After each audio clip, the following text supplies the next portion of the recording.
بسم اللہ الرحمن الرحیم نحمده ونصلی علی رسوله الکریم اما بعد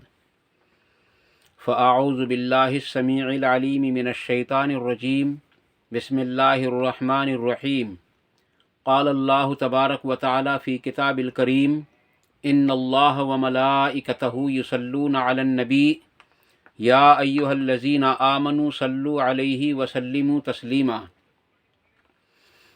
اللہم صلی علی محمد وعلی آل محمد کما صلیت علی ابراہیم وعلی آل ابراہیم انک حمید مجید اللہم بارک علی محمد وعلی آل محمد کما بارکت علی ابراہیم وعلی آل ابراہیم انک حمید مجید رب اشرح لی صدری ویسر لی امری واحلل عقدۃ من لسانی یفقہوا قولی ربنا آتنا فی الدنیا حسنۃ وفی الآخرۃ حسنۃ وقنا عذاب النار ربنا آتنا من لدنک رحمۃ وہیئ لنا من امرنا رشدا لا الہ الا انت سبحانک انی کنت من الظالمین لا حول ولا قوة الا باللہ العلی العظیم حسبنا اللہ ونعم الوکیل یا حی یا قیوم برحمتک استغیث۔ عزیز دوستو، کل میں نے آپ کے سامنے ایک حدیث پیش کی تھی اور اس حدیث کے کچھ جملے کچھ میں بیان نہ کر سکا، میرے ذہن سے اس وقت نکل گئے تھے۔ وہ تقریباً ایک ویڈیو 25 منٹ اور کچھ سیکنڈ کی ہے اور ایک ویڈیو 6 منٹ کچھ سیکنڈ کی ہے، اور ان دونوں ویڈیو کے اندر جو میں نے حدیث بیان کی تھی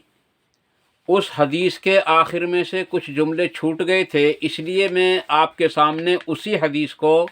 دوہرا رہا ہوں۔ عزیز دوستو، پرانے زمانے میں یعنی یہ سمجھو کہ حضرت یحییٰ علیہ السلام ابن زکریا علیہ السلام کو اللہ تبارک و تعالیٰ نے حکم دیا تھا کہ میں تمہیں 5 باتوں کا حکم دیتا ہوں اور تمہیں یہ بھی حکم دیتا ہوں کہ تم ان کو تم خود بھی کرو اور اپنی امت کے یعنی بنی اسرائیل کے لوگوں کو بھی انہیں بتلاؤ کہ وہ بھی ان پر عمل کریں۔ عزیز دوستو، ابھی حضرت یحییٰ علیہ السلام اس میں کچھ سستی برتنے ہی والے تھے، حدیث کے الفاظ ہیں، یا ابھی برتی نہیں تھی بلکہ آپ نے کچھ اس میں ڈھیل چھوڑ دی تھی۔ تو حضرت عیسیٰ علیہ السلام نے ان سے فرمایا کہ اللہ تعالیٰ نے تمہیں 5 باتوں کا حکم دیا تھا کہ تم انہیں خود بھی کرو اور دوسروں کو بھی ان کو بتلاؤ، یعنی اپنی قوم کے لوگوں کو بتلاؤ تاکہ وہ بھی اس پر عمل کریں۔ اگر تم ان کو نہیں بتلاتے تو پھر میں آپ کی قوم کو یعنی بنی اسرائیل کو وہ باتیں بتلائے دیتا ہوں۔ تو حضرت یحییٰ علیہ السلام نے عرض کی کہ اس معاملے میں اگر تم مجھ پر سبقت لے گئے اور میں نے یہ بات نہ کہی اور میں نے ان پر عمل نہ کیا اور آپ نے یہ بات لوگوں تک پہنچائی تو کہیں ایسا نہ ہو اللہ تبارک و تعالیٰ کے حکم کو دیر کرنے کی وجہ سے یا اللہ تبارک و تعالیٰ کے احکام کو لوگوں تک نہ پہنچانے کی وجہ سے مجھے زمین میں دھسا دیا جائے یا اللہ تبارک و تعالیٰ کے کسی اور عذاب میں مبتلا نہ کر دیا جائے، اس لیے میں ڈرتا ہوں اللہ تبارک و تعالیٰ سے۔ اس لیے عزیز دوستو، حضرت یحییٰ علیہ السلام نے لوگوں کو اکٹھا کیا فوراً، اور اکٹھا کر کے مسجد کے اندر جمع کیا، اور اتنے لوگ جمع ہو گئے تھے کہ مسجد بھر گئی تھی، یہاں تک کہ مسجد کے کنگوروں پر بھی لوگ بیٹھ گئے تھے جمع ہو کر کے۔ اور پھر حضرت یحییٰ علیہ السلام نے ان لوگوں کو حکم دیا کہ لوگوں، اللہ تعالیٰ نے مجھے 5 باتوں کا حکم دیا ہے اور یہ حکم دیا ہے کہ میں بھی ان پر عمل کروں اور تم سے بھی کہوں کہ تم بھی ان پر عمل کرو۔ ان میں سب سے پہلی بات جو ہے وہ عبادت ہے، اور وہ عبادت ایک اللہ کی ہے، اور جو شخص اللہ کی عبادت نہ کر کے دوسرے کسی اور چیز کی عبادت کرتا ہے اس کی مثال بالکل ایسی ہے جیسا کہ کسی نے کوئی غلام خریدا ہو اپنا روپیہ پیسہ دے کر یا سونا چاندی دے کر خرید کر کے اس کو اپنے گھر لایا، اور گھر لا کر کے اس کو اپنا گھر دکھایا اور اپنا کاروبار دکھایا، اور دکھا کر کے فرمایا، کہا کہ بھائی یہ جو ہے یہ میرا گھر اور یہ میرا پیشہ ہے، اب تم اس میں محنت کرو اور محنت کر کے نفع حاصل کرو اور وہ نفع مجھے دو۔ تو عزیز دوستو، اس کو چاہیے تو یہی تھا کہ وہ نفع حاصل کر کے اسی کو دیتا، لیکن اس نے کیا کام کیا کہ وہ نفع حاصل کیا اور دوسروں کو لے جا کر کے دے دیا۔ تو کون آدمی ایسا ہے جو ایسے غلام کو پسند کرے گا جو نفع دوسروں کو پہنچائے، جبکہ کھائے اس کا، پیے اس کا اور پہنے اس کا، ساری چیز اس کی استعمال کرے۔ اسی طریقے سے عزیز دوستو، اللہ تبارک و تعالیٰ بھی کیسے گوارا کر سکتا ہے اس بات کو کہ بندہ اس کا ہو، بنایا اللہ نے ہو، اور سر اکثر اللہ کے سوا کسی دوسرے کے سامنے جھکائے، یہ کیسے گوارا کر سکتا ہے؟ اس لیے اللہ تبارک تعالیٰ نے قرآن کریم کے اندر متعدد مقامات پر متعدد الفاظ میں مشرک کو نہ بخشنے کا وعدہ کیا ہے، اور اللہ تبارک و تعالیٰ اپنے وعدے میں پکا اور سچا ہے۔ نبی اکرم صلی اللہ علیہ وسلم نے مشرک کے بارے میں عزیز دوستو سخت وعید فرمائی ہیں، اور مشرکین کے لیے ارشاد فرمایا گیا ہے قرآن کریم کے اندر کہ وہ ہمیشہ ہمیشہ جہنم کے اندر رہیں گے۔ اس لیے عزیز دوستو، ہم صرف ایک اللہ کی عبادت کریں۔ تو یہ پہلی چیز ہے کہ ایک اللہ کی عبادت کریں، اور دوسری چیز آپ نے بتلائی کہ دوسری چیز ہے یعنی کہ نماز، یعنی کہ نماز کا پڑھنا۔ حضرت یحییٰ علیہ السلام نے ارشاد فرمایا لوگوں کو کہ لوگوں،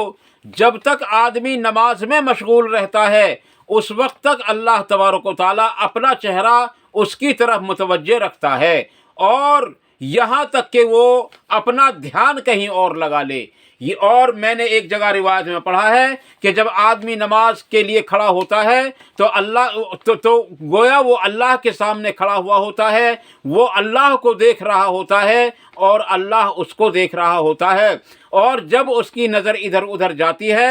تو پھر اللہ تعالیٰ فرماتا ہے کہ اے میرے بندے، کیا تجھ کو مجھ سے بھی بہتر چیز نظر آ گئی ہے جو تو مجھے چھوڑ کر اس طرف متوجہ ہو گیا؟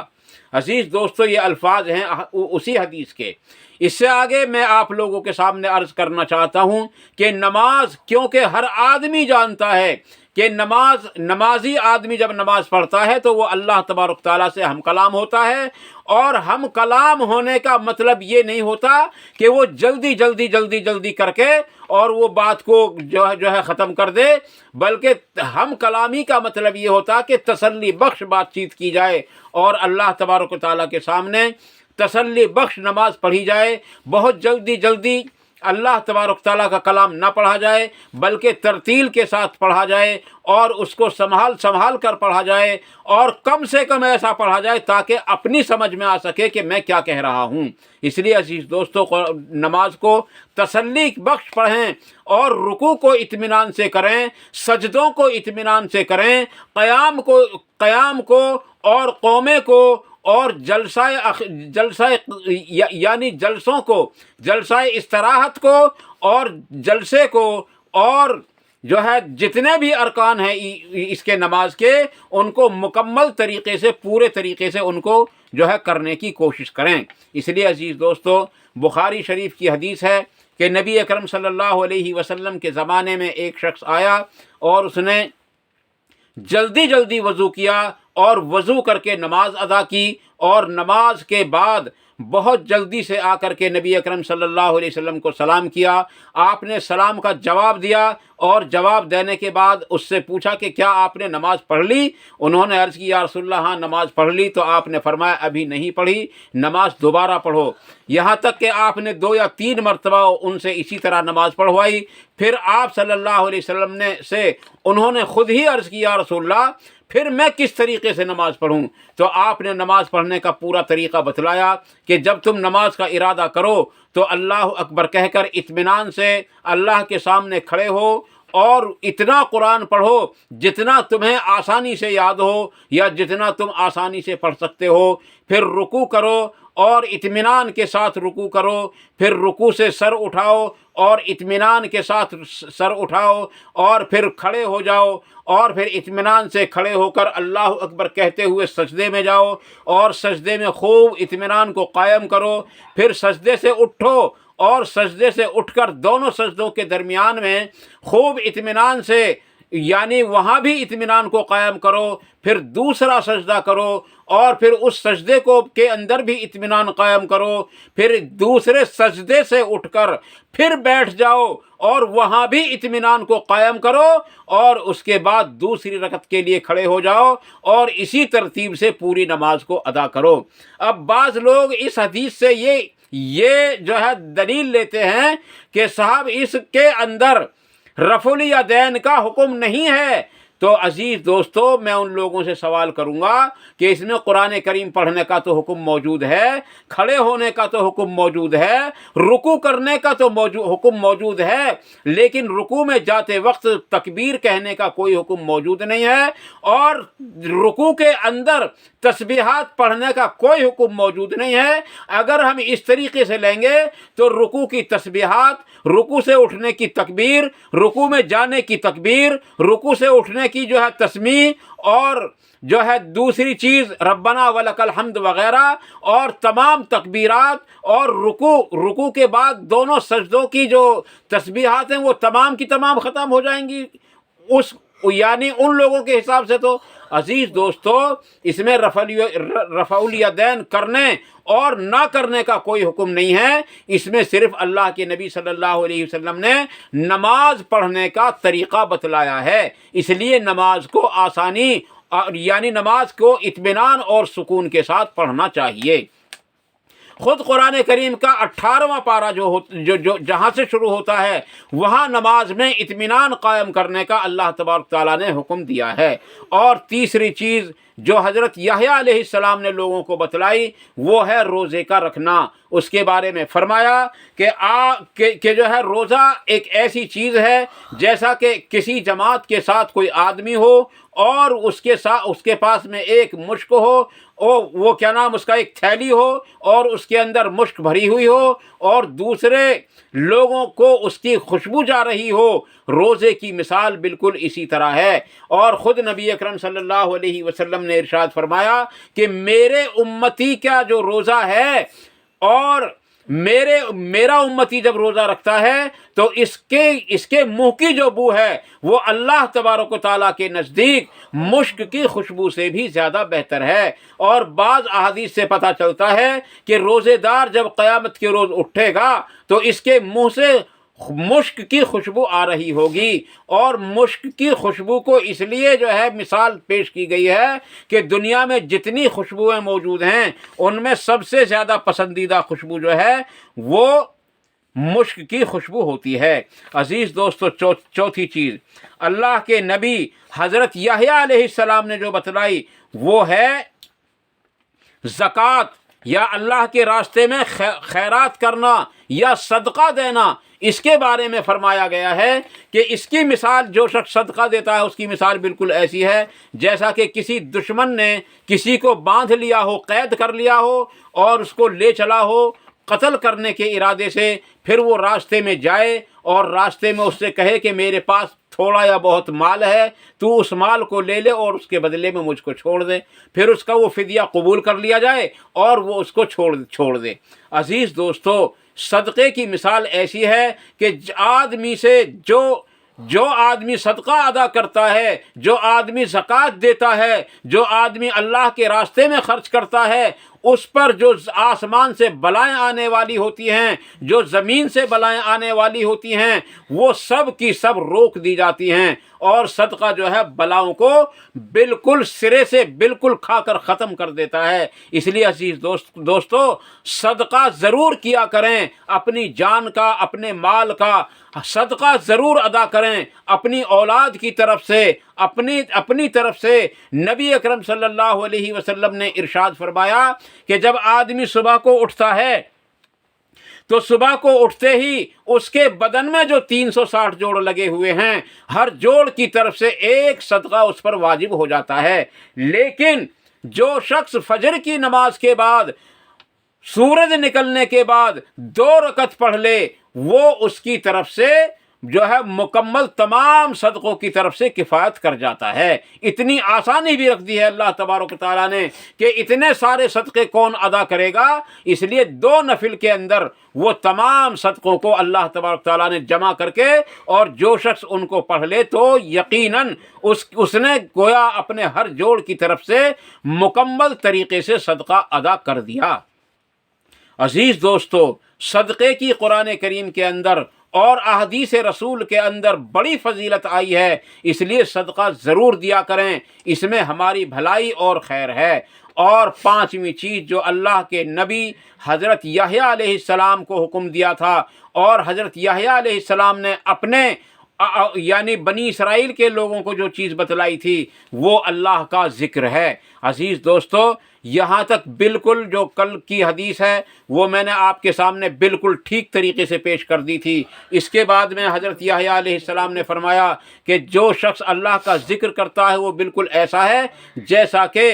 دشمن سے محفوظ ہونے کے لیے ایک مضبوط قلعے کے اندر داخل ہو جائے آدمی۔ اسی لیے عزیز دوستو، جو شخص اللہ کا ذکر کرتا رہتا ہے، شیطان اس کے پاس ہرگز نہیں پہنچ سکتا، اور شیطان سے محفوظ رہنے کا جو قلعہ ہے وہ حقیقتاً وہ اللہ کا ذکر ہے۔ یہ حدیث ہے جو حضرت یحییٰ علیہ السلام سے منقول ہے۔ یہ اللہ کے نبی حضرت محمد الرسول اللہ صلی اللہ علیہ وسلم نے یہ تمام باتیں بتانے کے بعد آپ نے فرمایا کہ مجھ کو بھی 5 باتوں کا حکم دیا گیا ہے کہ میں ان پر عمل کروں، اور میں ان 5 باتوں کو تم کو بھی بتلاؤں۔ سب سے پہلی بات، اللہ نے مجھ کو حکم دیا کہ قرآن کہ جو ہے بات کو سنو، یعنی قرآن کو سنو، اس کو سمجھو اور اس کو پڑھو اور اس کو پڑھاؤ۔ عزیز دوستو، یہ سننے کا الفاظ ہے کہ قرآن کریم کو سنو۔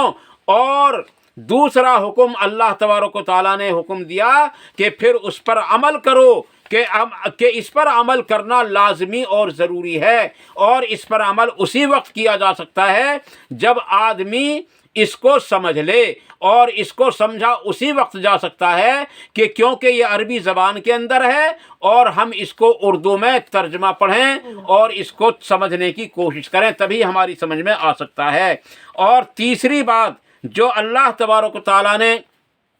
حکم دیا ہے وہ یہ کہ جو باتیں اللہ تبارک و تعالیٰ کی طرف سے قرآن کریم کے اندر اور نبی صلی اللہ علیہ وسلم کی طرف سے صحیح احادیث کے اندر وارد ہوئی ہیں، ان باتوں کو لوگوں تک پہنچانے میں جد و جہد کریں، اس کی کوشش کرتے رہیں، اس میں ہماری کامیابی اور بھلائی ہے۔ اور چوتھا جو حکم دیا ہے اللہ تبارک و تعالیٰ نے اپنے نبی صلی اللہ علیہ وسلم کو، اور ہمارے نبی حضرت محمد صلی اللہ علیہ وسلم نے ہم سب کو جو حکم دیا ہے وہ دیا ہے ہجرت کرنے کا، یعنی اللہ تبارک و تعالیٰ کے لیے ہجرت کریں اور ایسی جگہ پہنچیں جہاں کہیں اللہ کے دین کا کام کرنے کی مکمل ہم کوشش کر سکیں۔ عزیز دوستو، اور اس کے بعد جو آخری بات ہے وہ 5ویں بات جو اللہ کے نبی صلی اللہ علیہ وسلم نے فرمایا کہ جماعت کے ساتھ چمٹے رہو، یعنی حق جماعت جو ہوتی ہے جو قرآن اور حدیث پر عمل کر رہی ہو اس جماعت کے ساتھ چمٹے رہو، کیونکہ جو شخص ایک بالشت بھی ایسی جماعت سے ہٹ جائے گا گویا اس نے اسلام کا پٹا اپنے گلے سے نکال دیا اور اسلام سے وہ آزاد ہو گیا۔ اور اس کے بعد آپ صلی اللہ علیہ وسلم نے فرمایا کہ جس نے جاہلیت کا نعرہ لگایا، عزیز دوستو یہ وہ بات ہے جو رہ گئی تھی کل کی ویڈیو کے اندر، جو میں اس وقت آپ کو بتانے لگا ہوں۔ جو شخص جاہلیت کا نعرہ لگائے تو وہ جہنم کے ایندھنوں میں سے ایک ایندھن ہے۔ اس کے بعد نبی اکرم صلی اللہ علیہ وسلم نے ارشاد فرمایا، لوگوں تم لوگوں کو اسی کی طرف بلاؤ جس نے تمہارا نام مسلم رکھا ہے۔ یہاں یہ بات بھی ثابت ہو جاتی ہے کہ وہ دیوبندی، وہ بریلوی، وہ شیعہ، وہ سنی، یہ کوئی نہیں، بلکہ سب سے افضل نام جو اللہ نے ہمارا چنا ہے وہ مسلم رکھا ہے اور مومن رکھا ہے۔ اس لیے عزیز دوستو، اللہ کے نبی صلی اللہ علیہ وسلم نے حکم دیا کہ اسی دین کی طرف لوگوں کو دعوت دو۔ یہاں آ کر کے یہ حدیث مکمل ہو جاتی ہے، اور یہ میری مجبوری ہے کہ ادھوری بات جو ہوتی ہے وہ سمجھ میں نہیں آتی، اس لیے میں نے یہ دوسری ویڈیو آپ کے سامنے پیش کر رہا ہوں۔ اللہ کے واسطے اس ویڈیو کو ضرور دیکھیں انشاءاللہ تعالی۔ اللہ تعالیٰ سے دعا ہے کہ اگر کوئی بات جذبات میں غلط نکل گئی ہو تو اللہ تعالیٰ اس کو ہم سب سے معاف فرمائے، اور اللہ تبارک تعالیٰ سے دعا ہے کہ جو بات صحیح اور حق نکلی ہوں ان کو ہمارے دلوں کے اندر راسخ فرمائے، ان پر عمل کرنے کی توفیق عطا فرمائے، ان پر عمل کرنے کے موقع عطا فرمائے، اور ان پر عمل کرنا آسان فرمائے۔ وآخر دعوانا ان الحمد للہ رب العالمین۔ سبحان ربک رب العزت عما یصفون وسلام علی المرسلین والحمد للہ رب العالمین برحمتک یا ارحم الراحمین۔ والسلام علیکم ورحمۃ اللہ تبارک و تعالی وبرکاتہ۔